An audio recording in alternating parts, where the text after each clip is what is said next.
Hi viewers, இன்றைக்கி வறுத்த மீன் குழம்பு எப்படி செய்கிறதுன்னு பார்க்கலாம். ரொம்ப டேஸ்ட்டாக நல்லாயிருக்கும், செஞ்சு பாருங்கள். லோகு மீன் 1 கிலோ எடுத்திருக்கேன். அதுக்கு இஞ்சி பூண்டு பேஸ்ட்டு 2 ஸ்பூன், ஒரு எலுமிச்சம்பழம், 50 கிராம் சக்தி ஃபிஷ் ஃப்ரை பொடி சேர்த்து எல்லாம் கலக்கி 2 மணி நேரம் வச்சுருங்க. அதுக்கப்புறம் ஃப்ரை பண்ணி கிரேவி வச்சுக்கலாம். இதுக்கு தேவையான பொருட்கள் பார்த்திங்கன்னா, சின்ன வெங்காயம் 150 கிராம், பூண்டு 50 கிராம், கருவேப்பிலை, கொத்தமல்லி, தக்காளி 4 தக்காளி எடுத்திருக்கேன். 200 கிராமுக்குள்ளே வரும். 200 கிராம் எடுத்துக்கோங்க.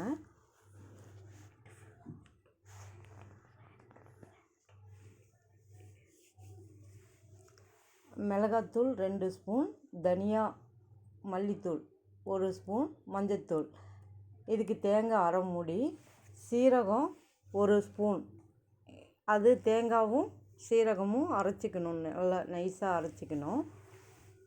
வெந்தயம் வறுத்து ஒரு ஸ்பூன் எடுத்து வறுத்து பொடி பண்ணி வச்சுக்கோங்க.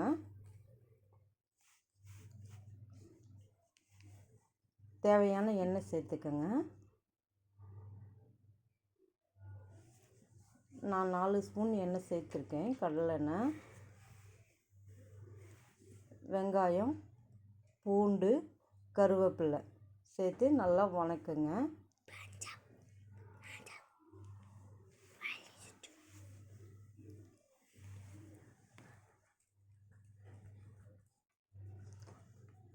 இது நல்லா வணங்கி வரட்டும்.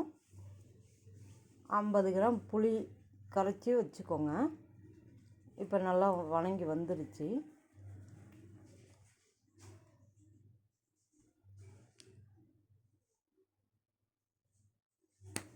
இப்போ தக்காளி சேர்த்துக்கோங்க.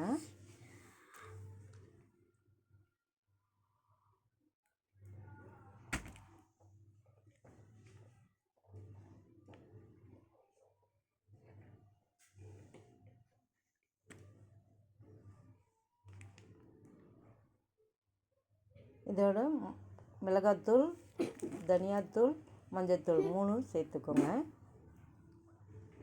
நாங்கள் காரமாக தான் சாப்பிடுவோம், அதனால் காரம் சேர்த்துருக்கேன். உங்களுக்கு எவ்வளோ காரம் தேவையோ சேர்த்துக்கோங்க.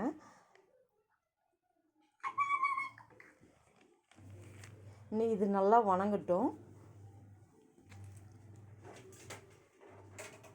இந்த மாதிரி வணங்கி வந்ததுக்கப்புறம் இந்த எண்ணெயெல்லாம் மேலே தெரியணும். அந்த மாதிரி வணங்கி வந்ததுக்கப்புறம் நம்ம அரைச்சி வச்சுருக்க தேங்காய், சீரகம் நல்லா நைஸாக அரைச்சிடணும்.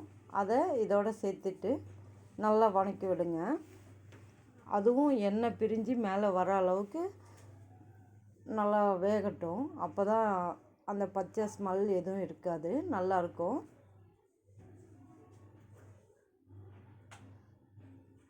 இது ஒரு 2 நிமிஷம் நல்லா வேகட்டும்.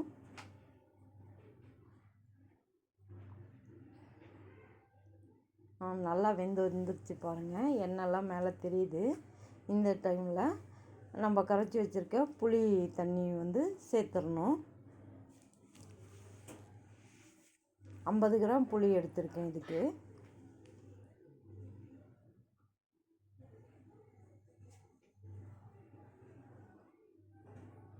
ஐம்பது கிராம் புளி கரைசலை சேர்த்துருங்க.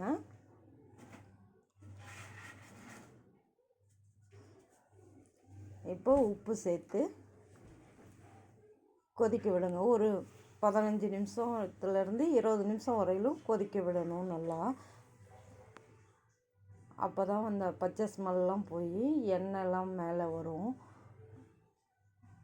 நல்லாயிருக்கும். இப்போ மீனை பொரிச்சிக்கலாம். தேவையான அளவு எண்ணெய் வச்சுருக்கேன்.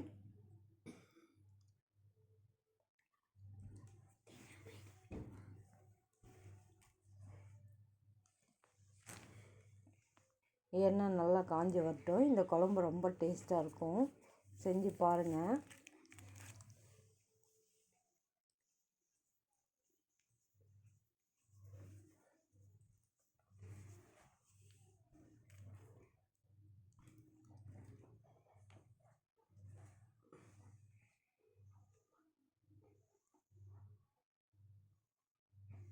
மீன் நல்லா வெந்து வரும்போது வாசம் வரும்.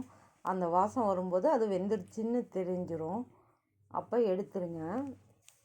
மீன் வெந்துருச்சுன்னா வாசம் வந்துடும், மீன் வாசம் நல்லா வரும். அப்போ எடுத்து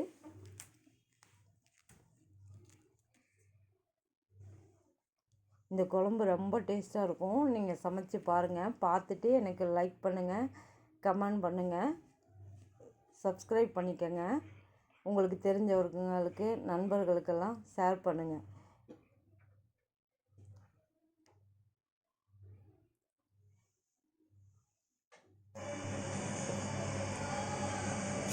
மீதியை கொஞ்சமே போயிட்டு எடுத்துக்கலாம்.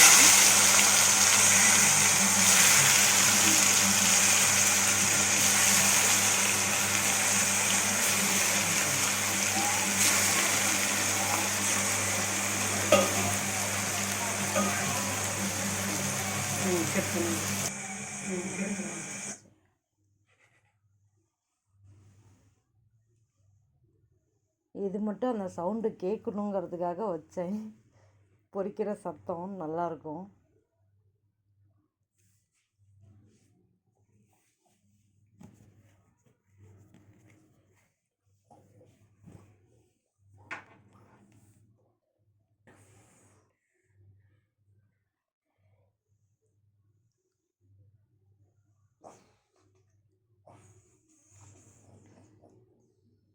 நல்லா வெந்து வந்துருச்சு.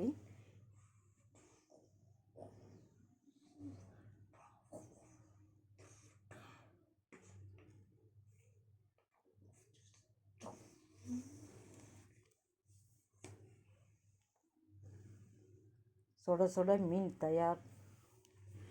பாருங்கள், இதை அப்படியே குழம்புல போட்டு, இப்போ கொதிக்கிற குழம்பு இந்த பதத்துக்கு வந்துடணும். ஒரு 20 மினிட்ஸ் ஆனோன்னே இப்படி ஆகிடும். இந்த டைமில் இந்த மீனை சேர்த்துக்கலாம். இப்போ மீன் நிறைய வேகணும்னு அவசியம் இல்லை. ஒரு 2 மினிட்ஸ் இருந்தாலே போதும், நல்லாயிருக்கும்.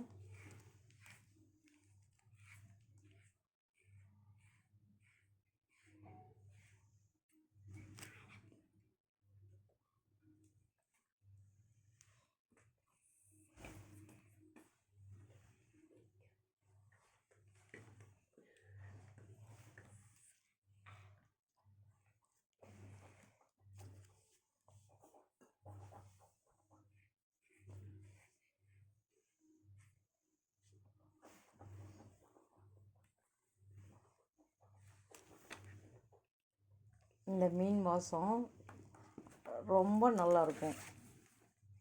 இப்போ கொத்தமல்லி தழை தூவிட்டு, இப்போ நம்ம பொடி பண்ணி வச்சுருக்கோம் இல்லைங்களா, வெந்தய பொடி, அதுவும் நல்லா இப்படி தூவிட்டு உடனே அடுப்பு ஆஃப் பண்ணிடணும். பாருங்கள்,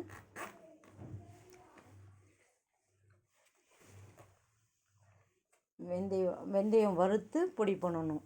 வறுத்து பொடி பண்ணி போட்டால் நல்லா வாசமாக இருக்கும், கமகமான்னு இருக்கும். பாருங்கள், குழம்பு இப்படி இருக்குது. நம்ம உடனே ஆஃப் பண்ணிட்டோம் அடுப்பு. வெந்தய பொடி போட்டோன்னு கொதிக்க விடக்கூடாது. ஆஃப் பண்ணிட்டோம். இப்போ குழம்பு இந்த மாதிரி இருக்குது. இப்போ சூடான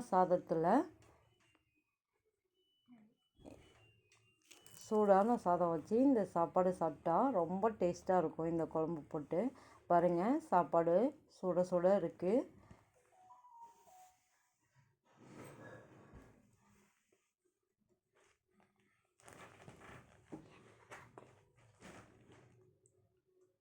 ரொம்ப டேஸ்ட்டாக இருக்குது. பார்க்கும்போதே சாப்பிட்ணுன்னு தோணுதுங்களா?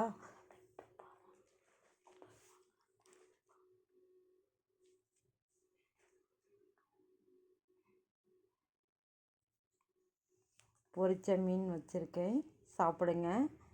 அடுத்த ஒரு புது வீடியோவில் சந்திக்கிற வரையிலும்